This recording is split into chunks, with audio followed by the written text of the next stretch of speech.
It's off the tracks. Chet, it's Rafe. We're back. Once again, going to be talking a little baseball. A little bit of a fun video today. We are inspired by the Rafael Devers to San Francisco trade to sit down, discuss some potential trade targets. Who's going to be buying? Who's going to be selling? Who's on the block? Who needs to have a pretty big 2 to 3 weeks to even get in the conversation to buy and make a pretty big push till the end. But before we get to that, Big X the plug, lock in. Fantasy move for a 5-0 team right That's there. right. I'm staying on top of it. Adam Thielen's had a great year. Put it here this time, hopefully. We tried to do it last time. Now recording on my phone. Sal commented on our Instagram post. Do this to yourself.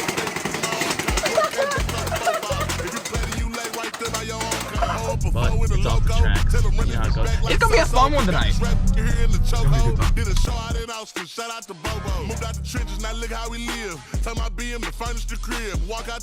Rafe, what's going on today, man? How you feeling? Not a whole lot. We're talking baseball. The Reds are winning as we start to record this. Hopefully it stays that way. They're getting going. But yeah. Summer's in full swing now. Trade season's getting close. We've already had one big trade, as you said at the top, and let's get into some potential moves that could be happening. Yeah, but before we get into that, man, I do want to point out this is like a first. I mean, you were getting some slack on some social. Oh yeah, I was. What was that about? What was that? It's whatever. I will say I'm standing by that take. I'm not going to let the bullies bully me out of that one. It may take some time for me to be proven right on that. I hope I am. But it's okay. I'll take it. Hopefully we can get some more of those takes. I like when you're the dumb one. Thanks. Let's start out with some buyers here because it's getting interesting, and of course it's June 18th, so we're still a month and a half away from the trade deadline. There's still a lot that can happen over the course of the next month and a half. However, there are some things that are not going to change. Despite being on a 6-game losing streak right now, 3-7 in their last 10 games, I fully expect the New York Yankees to be buying at the trade deadline. I don't really know what's been going on during this losing streak for the Yankees. Tonight they took their first lead against the Angels. They took their first lead since last Thursday. They haven't been scoring runs. It's very obvious they need another bat. Is that really what you're prioritizing if you're the New York Yankees? I would say probably so. Garrett Cole goes out this year, so maybe you look at potentially another starter as well. But yeah, suspiciously, based on what we've seen the rest of the year, the offense is kind of pittered out here the past couple of games in this losing streak, as you said. So yeah, I mean, they're the Yankees. It's like the Dodgers. They do it every year. They're gonna go out and get at least one piece, whether that is a bat or an arm.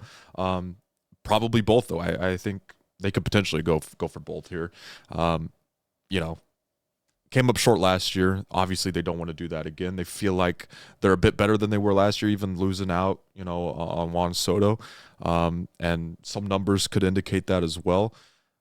Aaron Judge, obviously, is Aaron Judge. And I mean, you can't say enough about him. But, yeah, obviously we expect them to be buyers. I wouldn't mind seeing another bat in the lineup for the Yankees.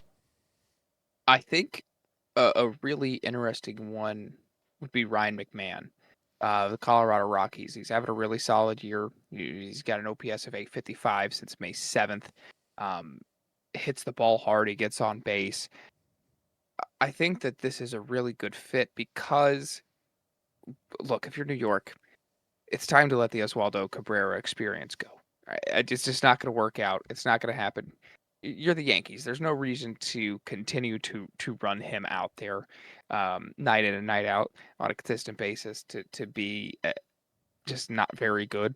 And so I think when you've got a third baseman like McMahon is going to be on the market, the Colorado Rockies are obviously going to be sellers. and the Rockies have some young players that are going to contribute to the future of the franchise whenever that is. Um, but I don't know if I don't think McMahon really lines up with that future. Um, so I definitely think that Ryan McMahon is an option here. A third baseman would be interesting. Because you look at the outfield, you have Aaron Judge, Trent Grisham's having a really good year. Um, Jason Dominguez, I think you're still trying to get him at bats. He's shown signs of life, um, and the potential to do it. But that third base position, Cabrera's only played 34 games this season. Um, there's too many question marks there. I think if you go get McMahon, that really solidifies your infield, and it takes a lot of the question marks away. Yeah, I agree. Like their outfield's been decent. I think you've got, some good games from Goldschmidt, which was kind of up in the air after the year he had last year with the Cardinals. Bellinger's been decent, and I mean, really, you can expect any left-hander that goes into Yankee Stadium to have at least a decent season, playing half your home games there. But yeah, I like the Ryan McMahon fit a lot. For a lot of the reasons that you just said. And again, another guy that can hit for power. Say what you will about the size of the ballpark. He's going to hit balls out of that yard if he's playing in the pinstripes. Yeah, I think that'd be a great fit for the Yankees. Moving forward here, staying in the AL, Houston, who has had, I think, last I checked, they had the toughest schedule at this point in Major League Baseball. They're still in first place in the AL West by, I don't want to say comfortable, but a pretty good margin, 5 games. Um, I expect the Mariners to make some moves to try and shrink that thing. The Rangers, they're kind of in that territory. Maybe we'll talk a little bit later. Same with the Angels. But Houston, should they go make a move? And if they do, what are you prioritizing? Uh, Probably prioritizing another bat as well. If I'm Houston, I think they could use somebody possibly in the infield, maybe third base again. Maybe Ryan McMahon is another guy that fits here for Houston. Um, but yeah, I mean, it feels like every time we look up, Houston is in this position where they're in first place for the past however many years. Um, Obvious buyers again this year. But yeah, If I'm Houston, I think I might look. I think I might look more towards pitching. Um, I think the offense base. I was thinking today as I was cutting grass, I was like, man, Josh Naylor would just be such a good fit there in Houston. You could easily slot him in for Walker has not been what you've wanted him to be. Um, Jose Altuve's having a down year as well. You're about to get Yordan Alvarez back. I don't know when exactly he's coming back, but it should be soon. So you're hoping Altuve, I think, has had a pretty good last week or so. So maybe he starts to turn it around. But I think if you go towards the offensive side of the ball and you go and you get a bat, I really like the fit with Josh Naylor. But starting pitching would become interesting. Sandy Alcantara would be interesting. I think Edward Cabrera, who is coming off the Tommy John surgery, he's cheap. He's going to be under team control for the next 3 years. That would be an interesting move. I mean, it feels like Edward Cabrera is the kind of guy, that would go and have a revitalization in Houston. Um, Andrew Heaney could also be another interesting piece of the Pirates. Um, just I don't even know what the Pirates are gonna do. Um, there's there's so many different directions that they can go, but I don't think any of those directions include holding on to a 34-year-old starting pitcher who is on a cheap deal, a 1-year deal. He's going to leave you in free agency anyways. I think this is a no-brainer trade, and everyone wants a good lefty. yeah. Also, I take back my Ryan McMahon take. I don't know how I missed Isaac Paredes up here at the top, completely glazed over him. Not happening there. I'll guarantee you that one's not happening. But yeah, Naylor, the Diamondbacks are interesting to me because it feels like Right. right now they could go either way. You know, they won a couple of games there. It was like, okay, we're fine. You know, we're getting back. Then they turn around and lose three in a row, and now it's like, well, maybe not. So you know, they're a team that'll kind of fit in our category here that we'll have later. But yeah, the Diamondbacks are very interesting to me. Obviously, it's going to depend on how they play the rest of the way, and it's been up and down already. Probably will continue to be up and down, but if they can get hot at the right time, may not be selling anybody. And that's one of the teams that I'm pretty excited to talk about. And I think you know what? Let's just go ahead and let's just get into them here. Let's talk about the Diamondbacks because we're on the Josh Naylor subject. We were talking a bit before the podcast, before we started recording. You know, Eugenio Suarez. What if he came back to Cincinnati? But before we even do that, are they even looking to move him? I was looking today and during while I was doing a little bit of research for this video, um, I believe that they have got like 5 or 6 guys in their everyday lineup that will be free agents this offseason. Um, you know, this season hasn't really been what I thought it would be for Arizona. I honestly had him as a contender out of the National League to make it out of the National League. I thought this offense was built very, and that just was absolutely brutal. Um, but I think there's a chance here to move some guys, um, and kind of recoup your losses a little bit. You know, you can move a Zach Gallen if you really wanted to. I think Josh Naylor's a guy that definitely should be moved. Is a guy that should be moved. Lourdes Gurriel should probably be moved. So it really is going to come down to, I don't even think it's a rebuild, but are they going to commit to being sellers this year at the deadline, all to be a little bit better next year? Because I don't think you're going to make the playoffs. You're not winning that division. I don't even think you'll finish top 3 in that division at this point in time as it stands. So I think it's time to maybe just take a step back, recoup your losses, and build for next year. Yeah, I mean, you've already dug yourself a tough hole in this division, as you said. And if they do decide to be sellers, I mean, there's, as you pointed out, the number of guys and the number of direction they could go on who to sell. And I would guarantee they probably get a good number of prospects and good prospects back for that, depending on who they are when they'll be ready. You know, we'll see. But also, you know, there's young guys on this team that are very good as well. I mean, we can get into Corbin Carroll. You know, Marte's, he's not young, but he's an interesting. I mean, I feel like he's very good. Probably don't want to move off of him.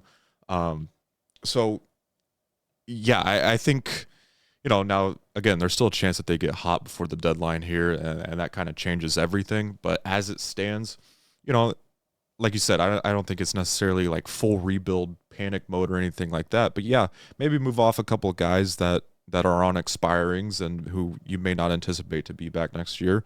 Get some decent prospects or some decent, you know, MLB ready guys that can help you win next year. I don't think that's completely crazy to think about. Staying in the NL West, another potential obvious buyer, the Los Angeles Dodgers. It's tough to talk about the trade deadline without bringing them up. How obvious of a buyer are they, though? Because if they make a move, you would assume it would also be in the rotation. Um, I think that you're kind of waiting, though, to get Glasnow and Snell. Otani pitched an inning against the Padres this past Monday, so it's looking like you're getting your pitching staff back a little bit. Um, I know it's easy to sit here and say, "Oh yeah, of course the Los Angeles Dodgers are going to be buyers at the deadline," but are they? Are they really? Do you think that they maybe just make one? Any? I can't see them making any really big time moves. Maybe a little move here and there to get a bullpen arm or something like that. But I think the Dodgers have a good enough team to just kind of sit here and play it out. Yeah, it feels like they did all their buying in the offseason, as per usual Right. with the Los Angeles Dodgers and when we talk about them. So, I mean, yeah, as you said, Otani, they're obviously slow playing Otani and getting him back. quickly, but don't want to rush anything, and it's kind of playing that opener role as of right now until they feel comfortable of just letting them loose. And so you're starting to get some starting pitching back of a rotation that was looking to be very good. And then you add Otani, probably one of the best in the league, when completely healthy. The lineup, I mean, again, another thing, you can just sit and talk about the lineup all day. Again, has to do with them, what they've done in the past couple off seasons. They may not have any more money. Well, they have plenty of money, but for the analogy of buying, they may have already spent all the money that they wanted to in these off seasons. So yeah, maybe something just to kind of solidify what they want to be. But yeah, they're very good, obviously, and don't really need to make too many moves, if any. I want to kind of continue down this path here that we were going with the Diamondbacks, because I think there are some other teams that are in similar situations where it's still too early to call. Again, a little under, but about a month and a half away to the deadline. There is still plenty of time to make a push if you're the Diamondbacks to go on a little hot streak here and say, okay, let's actually do this thing. Let's not sell. Let's keep our guys, right? There's still time for, say, the Red Sox, who are 8-2 in their last 10, who just traded Devers. Just an example there. The Rangers have had a really good last 10. I think that there is places here, there are teams that it's not quite clear what they're going to do. So I want to talk about those a little bit. And we'll start in the AL.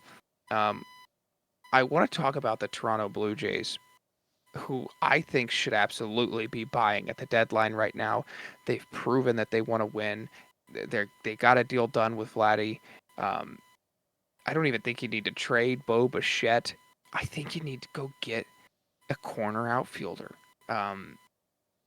I really think, or just an outfielder in general, someone that you can plug and play, a nice little bat for them.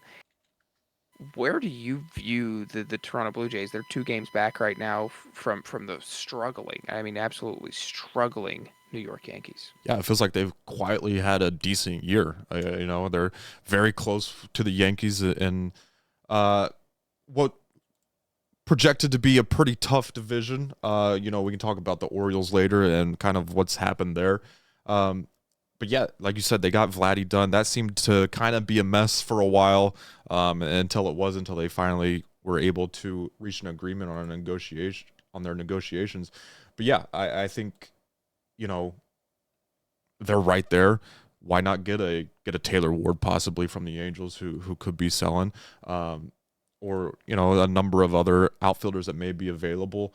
So yeah, I think if you're the Blue Jays, go for it. Why not? If you're 2 games out, I presume the Yankees will bounce back. It's not going to be an easy division to just go ahead and take, but you have a chance. And if you keep winning, you keep steady like they have been, anything can happen in baseball.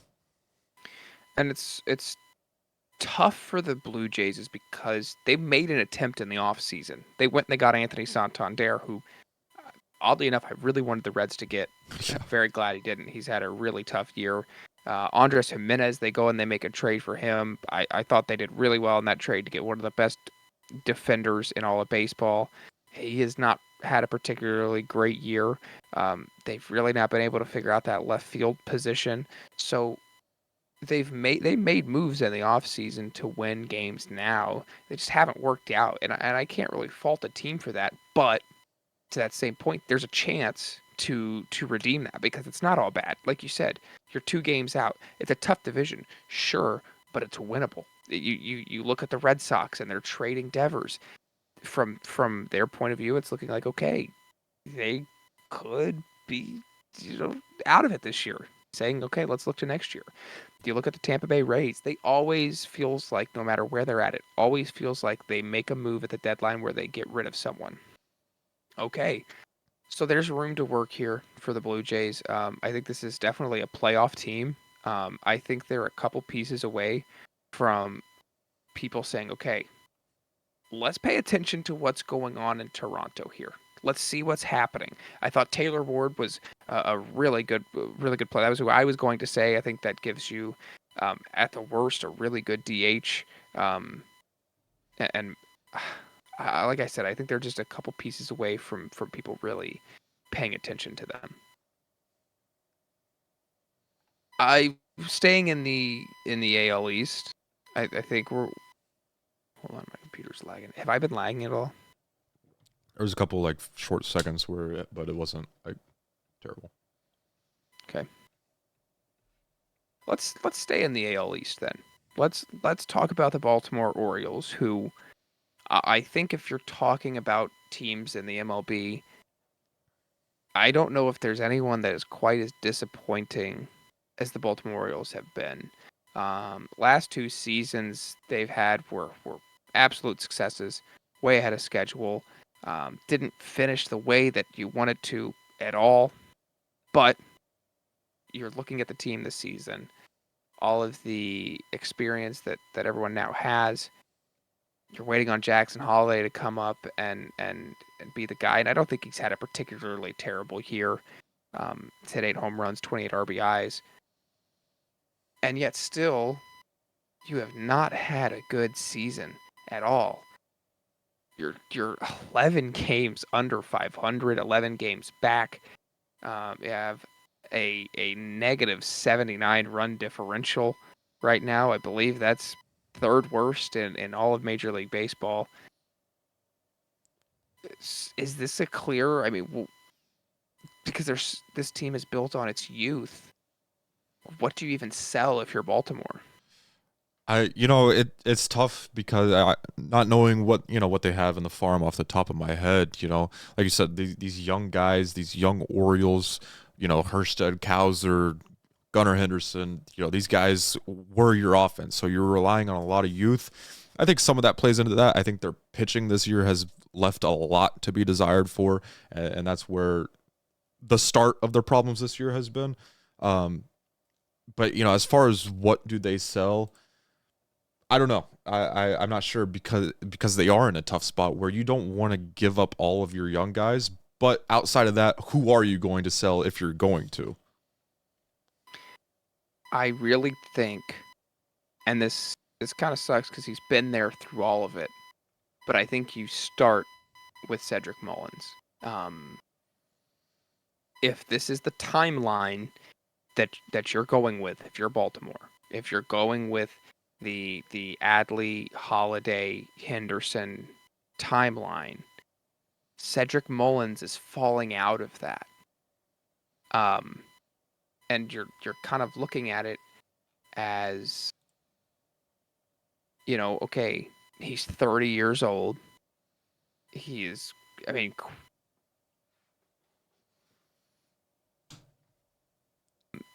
I think that's where you start. I think you start with him, you move him. Obviously, I think the Blue Jays would be a pretty cool team for him to go to. We were just talking about him, the Blue Jays, but I never predict in division trades. I just don't do it. But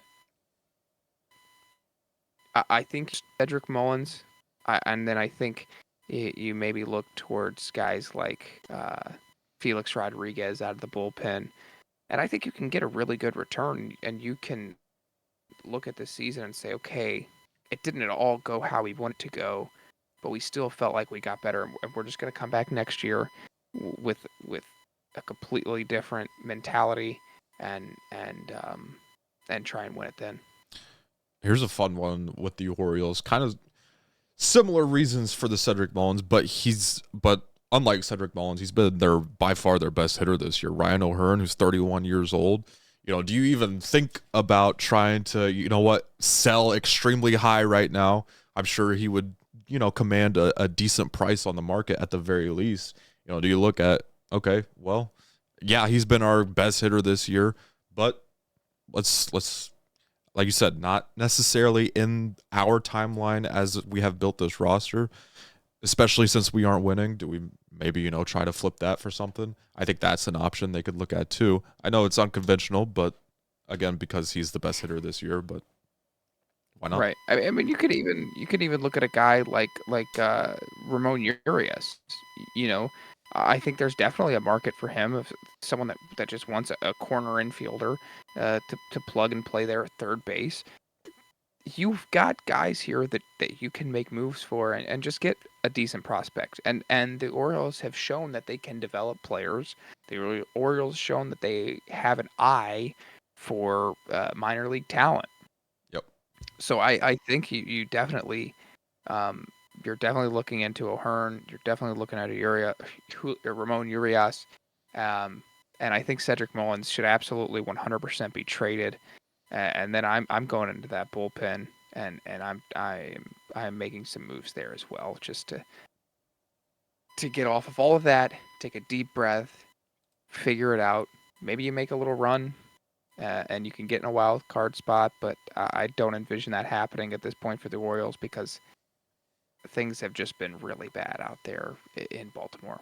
One team that I think is a little bit interesting, um, because even though they have the best record in baseball, I don't necessarily think that the Detroit Tigers have to be crazy buyers at the deadline. I really don't now.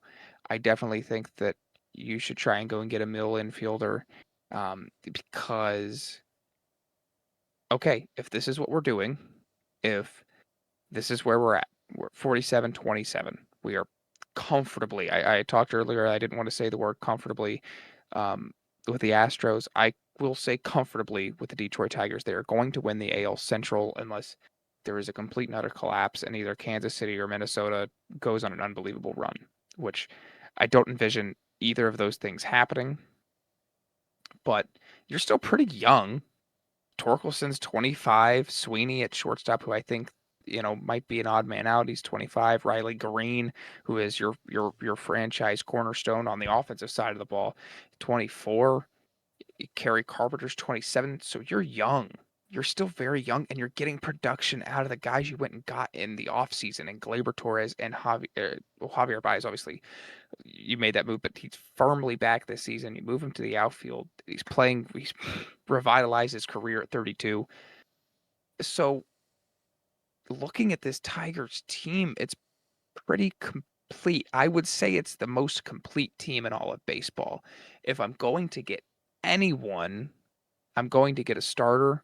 Um, I think that this is where, we talk about the Diamondbacks a little bit earlier. If they sell, I think this is definitely Zach Gallen territory. And if Gallen goes to Detroit and you're looking at a rotation of Tariq Skubal, who won Cy Young last year, probably going to win it again this year, um, Jack Flaherty, Casey Mize, and you throw a guy like Zach Gallen in there, this becomes to me the AL favorite and probably my World Series pick, if I'm being totally honest with you.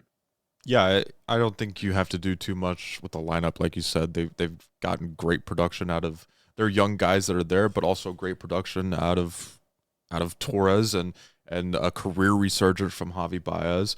The top of their rotation is very good. But yeah, I could see them going and kind of solidifying that rotation, maybe even a bullpen arm. There's a couple guys in the bullpen that haven't been great, but they also have some bullpen guys that are very good as well. Sticking in the American League, we've danced around the AL West. I think that the Los Angeles Angels are a really interesting case, um, especially with Ron Washington at the helm. I think that okay. Listen, I know that in the past, the Angels have either in the year that they outside of the year that they kept Otani, which again I totally still agree with. I don't care. Yeah. Um, I would not have traded Otani. I did not want to be known as the guy that traded Otani. Could you have gotten an insane haul for him that probably would have impacted your whole entire franchise now? Sure. Would it have been the equivalent of Shohei Otani? Probably not. Um, I find the Angels so interesting, and I think they're kind of in a similar position as the Baltimore Orioles as far as this at the trade deadline, where okay, you could trade Taylor Ward, um, and get some pieces back for that. Uh, you could trade Yohan Moncada. maybe get something interesting back. I think you can get someone to bite on that, a contender. You know, and see what you got. But I don't think that they should be absolute sellers at this deadline because they just keep doing that. And it's not working. And are you going to win the division? Probably not. Are you a game back of 500 on a 3-game win streak? And anything can happen over the course of this next month? Absolutely. And I would love, because I remember we talked about this um, when Otani was still there, and we were talking about this around the deadline. I want the Angels to just so I want something good to happen to the Angels. I really do, because I really want something good to happen to Mike Trout. He deserves a playoff run. He deserves to make it to the postseason. He deserves to be in contention in September and October. I want to watch important Mike Trout at bats in August and September. I want to. I want the Angels to be successful because it's such a beautiful ballpark. Um, and they haven't had anything good to them. I've been a Joe Adele believer for as long as I can remember. The Angels deserve something good, and so I pull for them, and I want them to do well. So if I'm the Angels, I'm making a couple moves to benefit the team for next season because you're probably not going to make the playoffs this year. But if you can win just under 80 games this year and have a little confidence with your young guys, and it's okay, this is what it takes to win. We were pretty close to making the playoffs. We were in it till the end. Got to build on that. And then next season, you win 83, 84, 85 games, and you're in the playoffs. I think that whatever move is made by the Los Angeles Angels this year should be totally vindicative of what they're going to do next season, what they hope to have happen next season, but still building that young core. Yeah, I will say, I think they're in a much better spot than I had anticipated coming into this year. I remember seeing the Angels, kind of sign a lot of guys in the offseason, and I felt like, okay, looks like they might be going for it here. Didn't understand it at the time. But yeah, it feels like they're trending in the right direction at the very least. Probably not much going to happen this year, but you never know. Like you said, they're a game and a half out of a wild card spot right now. So Yeah. like like you said, why not just try and they probably won't, but why not just try and go for it? And again, like every team that's kind of on the edge here, it would probably really depend on how they play the rest of this month leading up to the trade deadline. But yeah, I think there's some good young pieces here. They brought in some veteran guys. I think trying to win this year. They're close, maybe not close enough, but I think the fact that they're at this point right now, post Shohei, 2 years post Shohei Otani, is a very positive sign for the Angels. Very low key, but it's a very positive sign for them. And I didn't even get into the pitching rotation of guys that you can move that are older. Yusei Kikuchi is having a really solid year right now, 34. Get rid of him. Kyle Hendricks, 35. Get rid of him. Tyler Anderson, 35. Get rid of him. Bring guys back that you can plug into that rotation and figure it out. Because I don't think they should blow it up. I continue to say that Kenley Jansen should also be gone. I think you can get a lot of value out of him because everyone needs a bullpen arm. Not everyone needs a closer, but everyone needs a clutch bullpen arm. Kenley Jansen becomes that. So, listen, to me, there is no excuse for the Angels to not be competitive next season. Just get to 75, 76 wins this year. Regroup, see where you're at.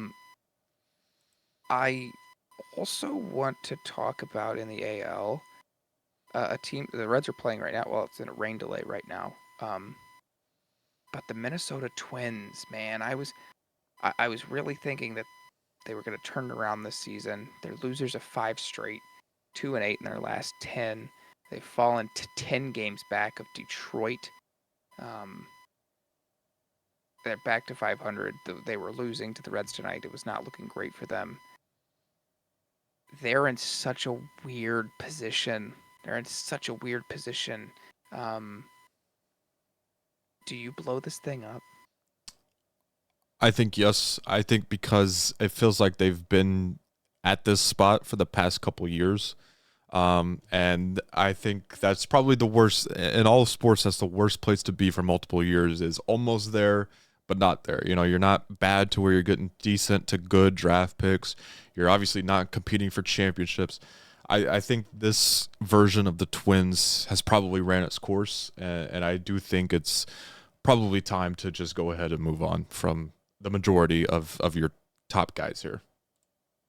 The issue is so Carlos Correa's contract is terrible. I can't imagine there's going to be many teams that are going to want to take that on. So I can imagine if you move him, which I don't anticipate that they will, but if you move him, you're going to have to pay a good portion of that salary. Um, Byron Buxton's on a pretty good deal, so I wouldn't even hate if they kept him. Um, but move Ty France. Uh, I'm trading Cody Clemens. I'm definitely trading Harrison Bader, who's having a really solid year. I didn't realize he was playing this well this season. I'm moving him, and I'm getting things, and I'm building. You know, Royce Lewis, who's injured again. It's just not working out with him. This young core that I remember the 2020 season, the COVID season, where they were so good, and you know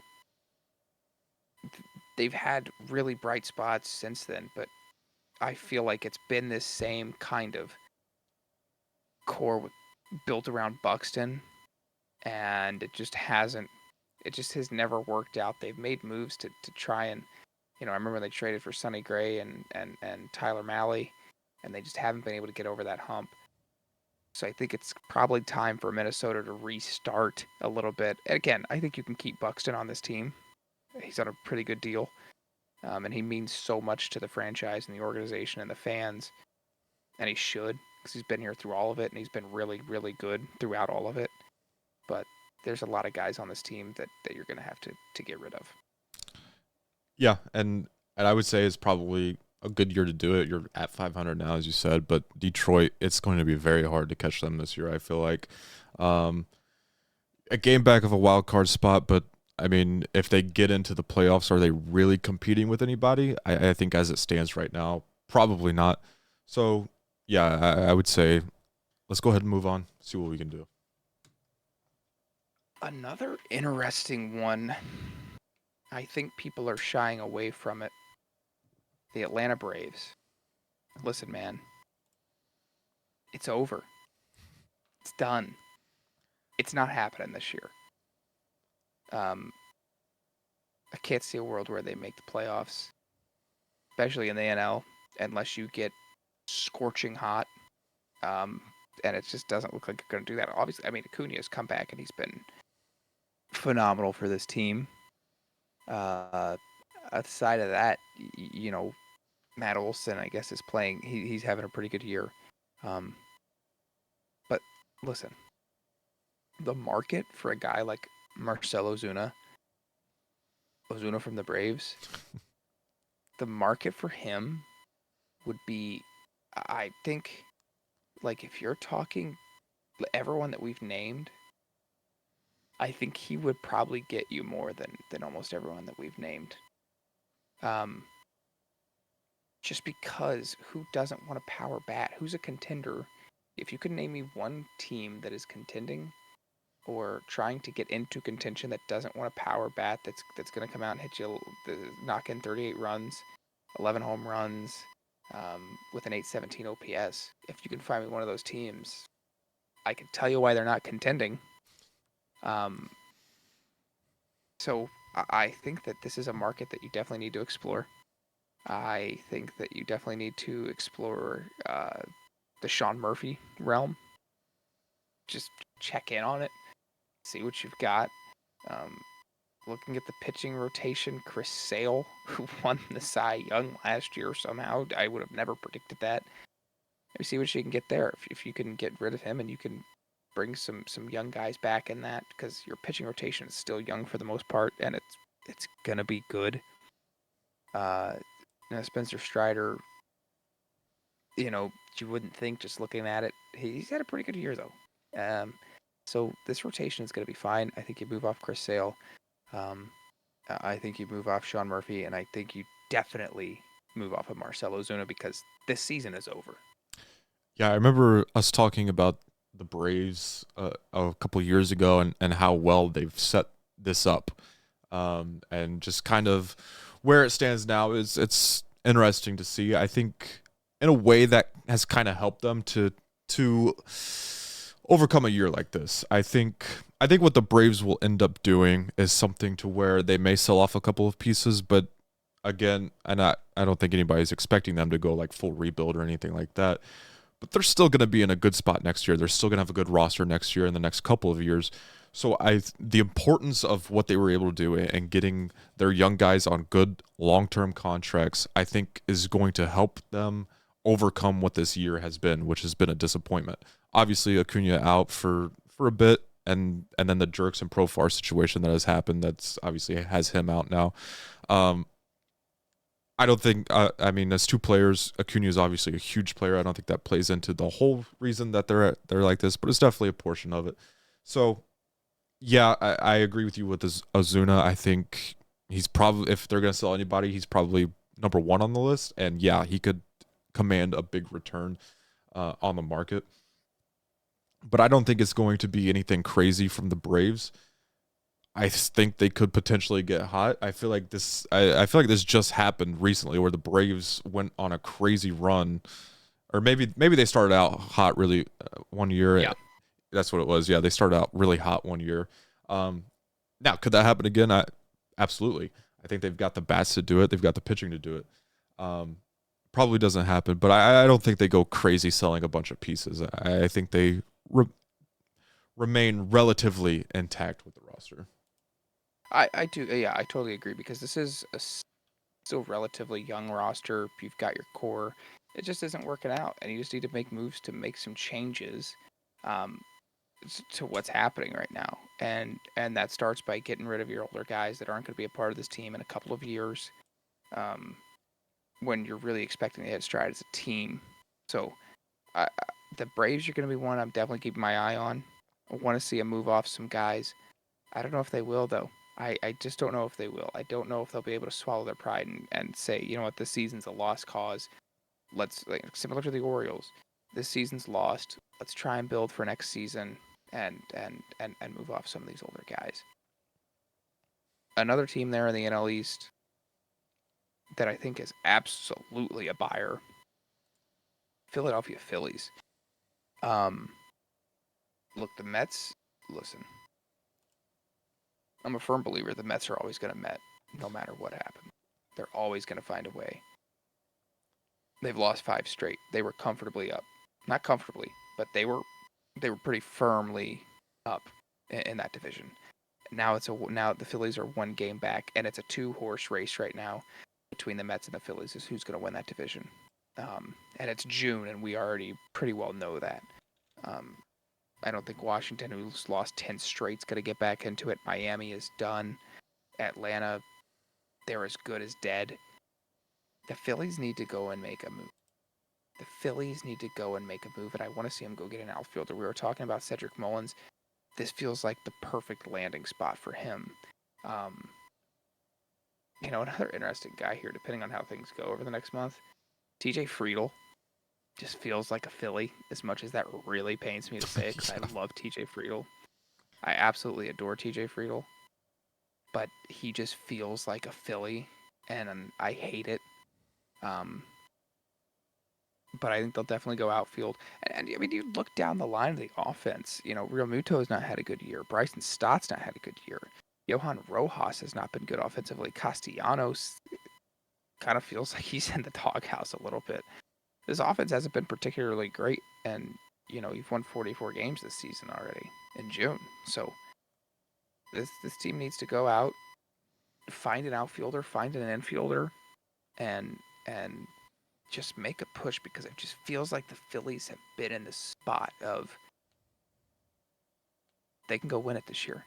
This is their year, and it feels like they've been in that spot for the last three years, and they need to do something that's going to put them over the top. And this is the year to do it, because I'm tired of looking at the Phillies and thinking, oh, they've got the pieces, they can do it, and then they just don't do it.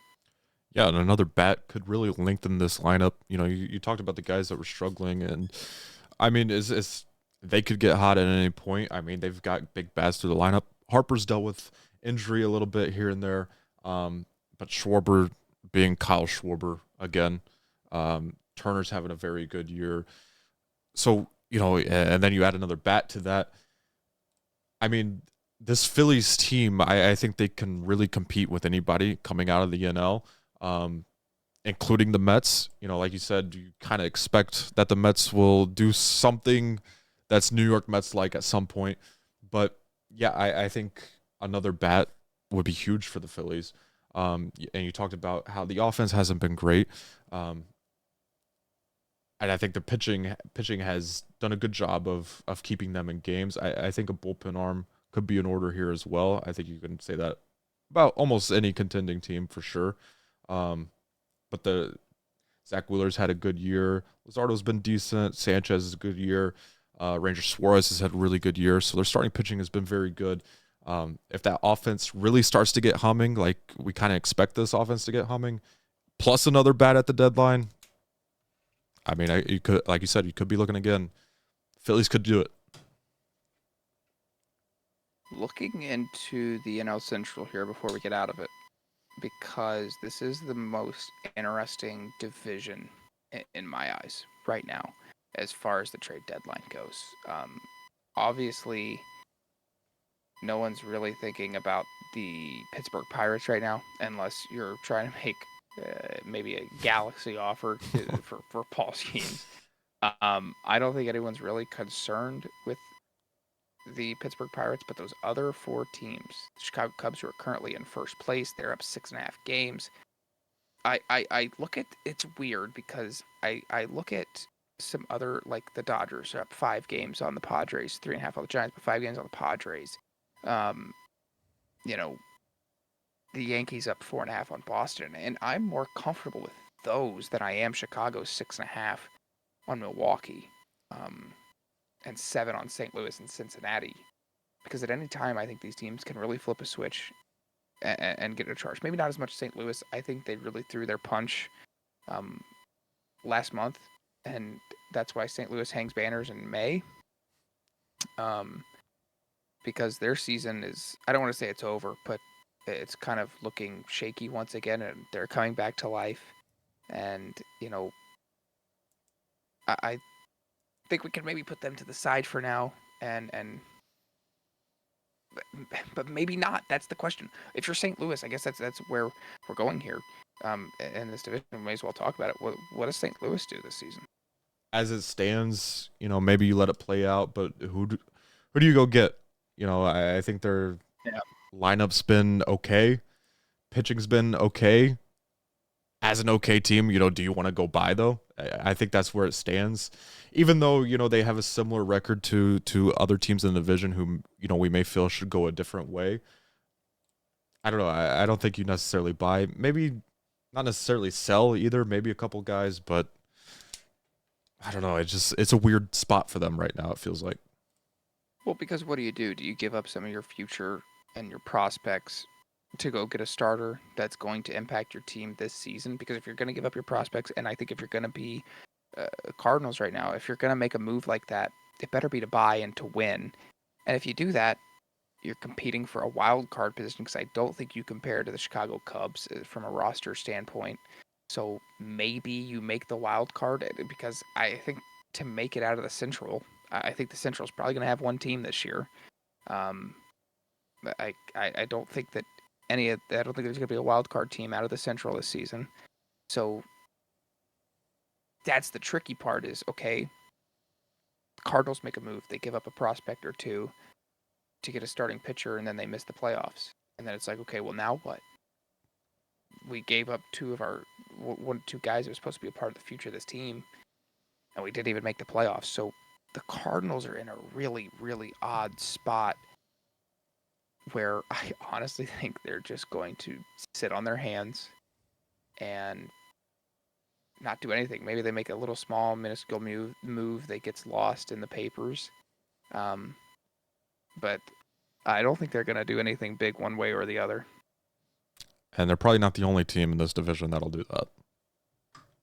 Which brings us to the good old Cincinnati Reds of Cincinnati. Um, it's been, I mean, wow, you're telling me it's June? The way that this season has felt, it feels like it's December, if I'm being honest with you. It's been really up and down. This team had a lot of battles straight out of the gate with injuries. Um, and then on top of it, Spencer Steer, who was going to start the season on the IL, he was injured. So he had to come out and play. And he played hurt for the better part of the beginning of the season. Don't know if, he's settled in a It's bit more. okay. And he's been Still can't throw, though. Anytime balls hit right. to him and he's playing the outfield, good luck. This team it's been interesting because Austin Hayes has been really good. Obviously, he's been dealing with injuries, but he's been good. Ellie De La Cruz, in my opinion, has been the best shortstop in the National League, probably. I mean, I don't know if there's anyone you can Maybe put over him. Lindor, but yeah. Yeah. Gavin Lux has been okay. Fraley, he's been battling injuries. So you look at this lineup, and there's definitely room to work. I think the pitching rotation is good. I like the starting rotation. Want to see Hunter Green get back as soon as possible. I really hope this isn't going to be an extended stint on the IL. I thought they rushed him back the first time, anyways. It was stupid, but they did it anyways. But the rotation has been good this year. I think if you're going to make a move, listen, go get a bullpen arm, but don't make it like a Sam Maul type of a move. If you're going to go get a guy, go get a guy. We're tired of it. And this is why I think the Cincinnati Reds should be buyers. You've only got Ellie De La Cruz for so long. He's gone. Yep. He is not going to be on this team in 4 or 5 years. He's just not. They were trying to work contract extensions already, and it is a bit early anyways, but listen, Scott Boras will literally die before he lets Ellie De La Cruz stay in Cincinnati. He's going to Los Angeles, and whether you like it or not, that's the reality of it. So why not? You don't get an Ellie De La Cruz every day or every year. You don't get an Ellie De La Cruz every generation. He is a once-in-a-generation type of player. Why not just sell out? Because when he's gone, you're going to suck anyways. When he leaves, inevitably, you're going to have to blow it up anyways. So why not trade your young guys that you got in the farm? Let's sell out. Let's try and put the best team on the field in the major leagues. Say, forget AAA, forget AA. Let's put the best major league team on the field. And let's try and win while we've got a generational guy like this. And we've got a really good starting rotation. The pitching staff, I mean, it's the best it's been. And I mean, it's always the bullpen that screws it. And it's the best it's been in a really long time. So make moves here to build around Ellie De La Cruz. They should be buyers every year until Ellie's gone, in my humble opinion. I mean, you're not going to find any arguments from me on that, and probably a lot of Reds fans on that either. And what makes it even more frustrating is I wouldn't necessarily say they'd have to give up all of their top prospects. They have enough to where, 2 or 3 package them for a really good bat or really good arm, or, spread them out in a couple different deals to where, look, they've gotten hot recently, and this is kind of where we expected them to be at. I wouldn't necessarily say they've reached their ceiling of this team. I still think Matt McLain's got hot. I still think you're waiting for him to get back to what we expect him to be, though. But Fraley's started to hit well. Benson's really hit well since being back up again. Friedel should be an all-star this year. Obviously, Ellie is Ellie. Lux is here and there. But yeah, their starting pitching has been very good. Would be remiss to not bring up Trevino. Stevenson's been well since he's been back. I would like to see a bullpen arm, but I mean, honestly, their bullpen hasn't been bad either. There's been a couple, highs and lows here and there, but, Graham Ashcraft, who just got hurt, he was used in a lot of high leverage situations. His first year in the bullpen, he's pitched well. Pagan's been a great closer. Santion's been great. He's closed some games as well. I think another high leverage arm for sure for Cincinnati would be nice. I would prefer them to prioritize another bat, specifically one that could hit left-handed pitching. But I mean, you know, can this Reds team get to the playoffs as is? If they play to their ceiling, yes. But as we've seen with the Reds for however many years, asking them to play to their ceiling feels like a lot, unfortunately. Some guys can, but some guys can't. Part of that is being cheap with the roster. To have to expect everybody in the lineup to play to their ceiling for most of the year is a lot in a 162 game season. So yeah, I would love for them to be buyers. Will they though? Probably not. Before we get out of here, who is a team that a month from now, when we're here on July 18th, who's a team that's maybe on the brink right now that you think is going to get really hot over this next month and potentially be a buyer at the deadline? I think the Diamondbacks have potential to do it just because I still believe in their lineup. I think they've got some good bats in there. Tough thing though is they play in kind of a tough division. I think, you know what? I think I'm going to go with the Cleveland Guardians. I haven't really talked about them a whole lot. They're 9.5 out of the division, and I don't know if they catch Detroit, but they're only a half game back out of the wild card. I think they could use some pitching. I think their lineup is pretty good. I think they could get hot. I like Cleveland. I'm going to stick in the AL, but I'm going to go to the West. I think it's the Texas Rangers. They're 7-3 in their last 10. They've been really good at home this season. They can't play away from home, but they've been really good at home this season. If you just get like 25, 30% better on the road, things change drastically. If they can get this in the next month, if they can pick up 3 or 4 games on the Astros, and they can get this within 2 or 3 games of first place, I think the Rangers should make some big-time moves at the deadline, which hasn't really worked out for them the best in the past. But I think they should make up some big-time moves and try and get back to the thing, because that's another team. I think they're so similar to the Diamondbacks, to the point where I thought the Texas Rangers were a real contender to make it out of the AL and go to the World Series because of that offense. And the pitching staff looked really, really good going into the year. So I think the Texas Rangers are going to have a pretty big month right now. I mean, they're starting it off pretty well. Like I said, 7-3 in their last 10. So they need to be better on the road, figure some things out, get this to within 3 games. You can get this to within 3 games of the next month. You're buying at the deadline, and you're making a push for the division. I like it. Oh boy, that was a lot of information all at once. We are a ways away out from the trade deadline. We've got a lot of content to be talking about with the trade deadline. Personally, I'm pretty excited though. Oh yeah. MLB trade deadline is so much fun. So it's going to be pretty interesting to see how things play out here. And I really think that a month from now, this entire conversation could be completely different about so many different teams. Yeah, I mean that's the beauty of baseball is you don't really know what's going to happen, and a team can get crazy hot at the right time, and there may be a team that we didn't even talk about that we're like, okay, wow, didn't see that one coming. And you can already see how close these wild card races are, and they're going to be that close at the end because they're always that close at the end. And that's another part of why baseball is so fun to watch. I know it's a long season, but if you don't like watching the whole season, watch the last month at least, because it gets exciting. Playoffs are always fun as well, but baseball's so much fun, dude. Come on. I couldn't have said it better myself. For all of you out there listening to this, check us out. We've been posting on YouTube Shorts a little bit as well, so there's another place you can find us, as well as Twitter, Instagram, and TikTok.